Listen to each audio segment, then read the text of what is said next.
ketika hidup satu sunnah, mati pula lah satu bid'ah. Rumus Anda saya uji sekarang. Apalagi yang dianggap bid'ah? Isra Mi'raj. Sunnah apa yang mati? Iya, peringatan Isra Mi'raj. Sunnah apa yang mati? Ya, di situ nggak ada. Ya, biar mereka yang nyari. Assalamualaikum warahmatullahi wabarakatuh. Halo teman-teman, ketemu lagi dengan dua Bang Deso ya di channel Mr. Coach. Yuk mari kita ngobrol di channel ini. Tetap berpuasa, tetap ngopi, ngolah pikir dengan share dan serius tapi santai. Oke. Setelah kemarin Tarbiyah Daily nanggepin Harry Pras yang mengkritik Ustadz Umar Mita secara berlebihan, lalu Tarbiyah Daily menasihati, memberi arahan dan mengkritik juga, ya kan? Dan malah menganggap Harry Pras ini adalah Wahabi yang baru belajar, ini yang ngerusak Wahabi ya. Orang-orang Wahabi yang baru hijrah, baru belajar, ini yang rusak kayak gitu ya. Kaget gitu loh, sok-sok lurus biasanya ya, sok-sok lurus padahal dirinya bengkok kemana-mana nggak karuan, kayak bola ruwet kan begitu ya, kayak benang kusut teman-teman. Nah sekarang Harry Pras nggak terima, kayaknya dia ingin membuktikan bahwasanya komentar dia atau kritikan dia yang kemarin kepada Ustadz Umar Mita itu tidak berlebihan ya. Karena apa? Karena Harry Pras ini sudah mengantongi beberapa bukti dari statement-statement Ustadz Umar Mita bahwasanya banyak sekali katanya Harry Pras ini mungkin dari statement-statement Ustadz Umar Mita yang mengandung syubhat. Hadisnya kan innal halala bayyinun wa innal harama bayyinun wa bainahuma umurun mustabihat, itu ya, antara halal dan haram itu ya. Oke. Kalau ini antara bid'ah dan sunnah katanya ya. Kita lihat aja inti dari pembahasan ini. Inti dari pembahasan Harry Pras, kenapa dia masih mengkritik atau bahkan mencibir Ustadz Umar Mita. Ya pasti ini pesanan juga, pesanan dari kelompoknya. Nah, Wahabi ini semakin terpecah-pecah nggak karuan. Wahabi yang katanya salafi sekarang, yang moderat ini, bukan yang merah jambu, terpecah menjadi penikmat udut dan penikmat cuan nih, sama-sama masih mending yang penikmat udut, ya kan, bukan penyembah cuan, bukan penjual agama daripada yang ini bos ya. Oke, sekarang pecah lagi nih antara pengikut Ustadz Umar Mita atau pemujanya atau pendukungnya, ya Muhibin, dan ustadz-ustadz yang sok lurus, padahal bengkok-bengkok juga, sama syubhatnya sama. Di dunia ini siapa sih yang nggak ada syubhatnya? Banyak ya, oke. Dan dipelopori oleh Harry Pras itu. Pasti nanti orang akan bertanya-tanya, pasti orang akan menganggap ini Harry Pras ini apa-apaan sih? Kenapa semenjak orang ini datang dan masuk ke Wahabi, kenapa Wahabi makin kacau tuh gitu? Nah ya akhirnya kan dia kan seorang menghakimi, mengkritik, menganalisis bahwasanya ini ustadz yang lurus, yang ini yang subhat, yang ini yang perlu diikuti, yang ini tidak perlu diikuti. Akhirnya kan rusak sendiri. Rusak sendiri Wahabi. Nanti orang pasti curiga, kepikiran nanti orang, jangan-jangan ini NU yang menyusup ini. Loh, kan ini memang dari NU. Ya, makanya kan dari NU. Jangan-jangan dia sengaja dikirim NU, suruh bertakiyah. Takiyah menjadi Wahabi untuk memporak-porandakan Wahabi nih. Iya. Oh, gitu, Bos. Oke, kita langsung aja Bos meluncur ke TKP, Bos. Ketika di malam Jumat kita menghidupkan Yasinan, maka surat Al-Kahfi mati teman-teman. Karena sunnahnya adalah surat Al-Kahfi untuk kita baca. Tetapi apa? Dari mulai cinta kepada Nabi SAW. Iya, seharusnya kita ajarkan cinta kepada Nabi SAW bukan setahun sekali. Orang yang selama ini sudah meyakini Maulid Nabi bid'ah, tetapi ketika mendengarkan ceramah Umar Mita, mereka menjadi ragu lagi akan bid'ahnya itu. Ya, kalau memang cinta, kenapa tidak? Oke. Dia bilang dia manggil Ustadz Umar Mita dengan sebutan Umar Mita. Nanti giliran orang Ustadz Syafiq manggil Syafiq bahasa lama, mewek-mewek dia. Giliran orang manggil Syafiq Riza, si Syafiq tuh teman-teman, Ustadz Syafiq dipanggil Syafiq.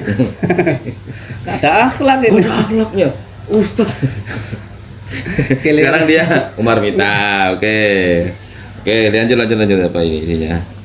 lakukan. Embel-embelnya apa Ustadz Umar Miftah ini menyatakan, saya meyakini maulid Nabi itu tidak dikerjakan oleh Nabi, makanya saya tidak mengerjakan. Tapi kita tidak boleh menyalahkan. Katanya begitu. Ibadah baru ini Pak Umar yang tidak dicontohkan oleh Nabi. Zikirnya disusun dengan sedemikian rupa. Doa-doanya disusun sedemikian rupa. Mahalul qiyamnya disusun sedemikian rupa. Dibaca di momen tertentu, di bulan tertentu. Oke. Kan memang semua Anda jika ngomong ibadah harus sesuai tuntunan Nabi, sedangkan ayatnya wa ma khalaqtul jinna wal insa illa liya'budun, apapun ya kegiatan manusia dan jin ini harus ada unsur niatan ibadah tuh, apapun kegiatannya. Wah, mau kerja kayak, mau Anda nge-YouTube kayak, konten kayak, semua itu ibadah. Nah, Anda nge-YouTube nggak diniati ibadah, dosa Anda, karena perintahnya ibadah. Nah, tapi Anda ibadah dengan YouTube, ada nggak tuntunan dari Nabi? Nggak ada. Dakwah katanya kok. Dakwah ada nggak dulu Nabi dakwah pakai rekaman? Nggak ada, padahal belum ada. Kan gitu. Kalau kami kan enggak, aturannya kami nggak melanggar aturan kami sendiri. Karena apa? Karena hal itu kami anggap ibadah dan tidak bisa orang itu persis dengan Nabi. Kalau kalian kan harus persis, maka kalian harus berprinsip, nggak boleh nge-YouTube kalian, kan gitu. Kalau kami ya nggak apa-apa, kan begitu bos. Iya. Sama kayak pakai kami membantah argumen kalian, pakai argumen Ustadz Wahabi, boleh kami, karena kami tidak dilarang mengkaji dari kelompok manapun, kan gitu. Tapi kalau kalian tuh argumen pakai orang-orang aswaja, nggak boleh kalian, kan prinsip kalian kan nggak boleh emang. Nah, kalau bid'ah yang dimaksud Wahabi itu sebenarnya bid'ah yang sesat tuh ya, amalan-amalan yang diyakini ibadah tapi tidak ada dasarnya sama sekali. Itu beda dengan maulidan tuh.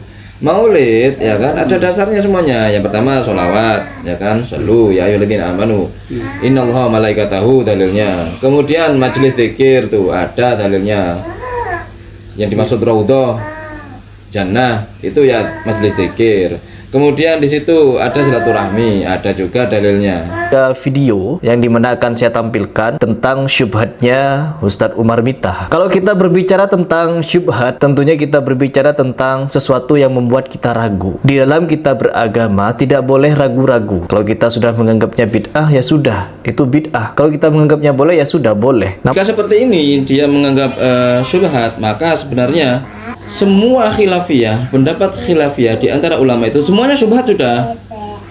Gitu loh. Kan begitu Iya, bos, intinya betul. bos.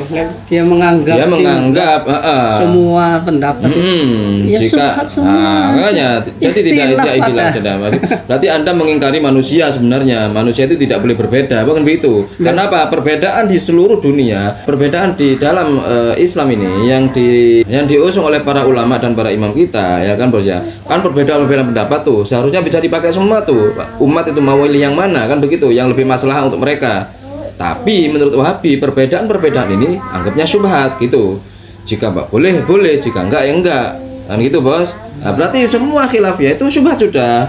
Kan begitu. Secara intinya langsung menafikan ikhtilaf ini. menafikan ikhtilaf sebenarnya, kan begitu.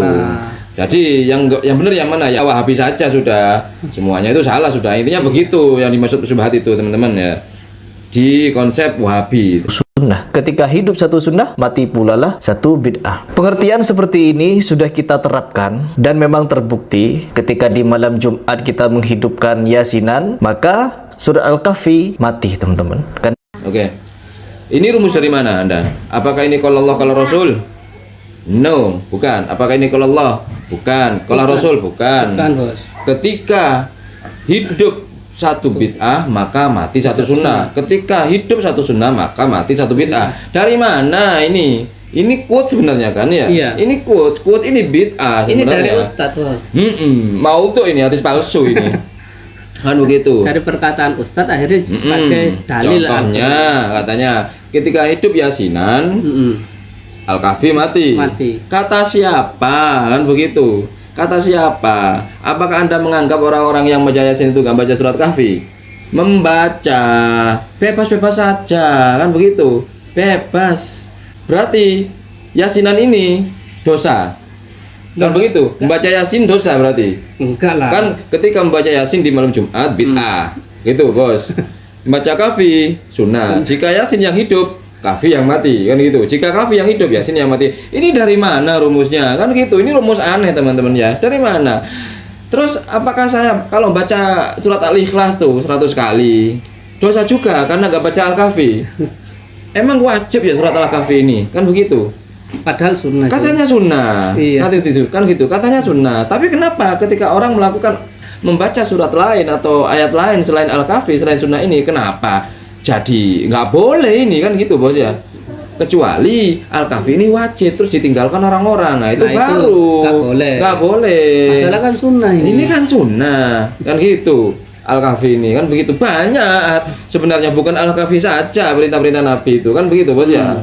Contohnya jika hidup maulid maka mati sunnah apa? Sunnah apa yang mati? Ayo, saya ingin ngomong sama Anda. Maulid kan bid'ah. Ya. Mati satu sunnah. Sunnah apa yang mati? Ayo coba. Ya, bos ya? Nggak ada. Tahlilan katanya bid'ah. Sunnah apa yang mati? Coba. Nggak ada tahlilan. Nggak ada. Sunnah apa yang mati? Apa kata kalau tahlilan orang nggak dikubur? Apa nggak dimandiin mayatnya kalau tahlilan? Ayo coba. Rumus Anda saya uji sekarang. Apalagi yang dianggap bid'ah? Isra Mi'raj. Sunnah apa yang mati? Iya, peringatan Isra Mi'raj. Sunnah apa yang mati? Ya, di situ nggak ada. Ya biar mereka yang nyari. Kalau kita ya nggak ada. Iya. Mungkin biar mereka yang jawab. Oke, sunnah apa yang mati? Terus apalagi? Baca manakib. Ya. Kemudian baca solawat, macam-macam solawat. Ya. Burda.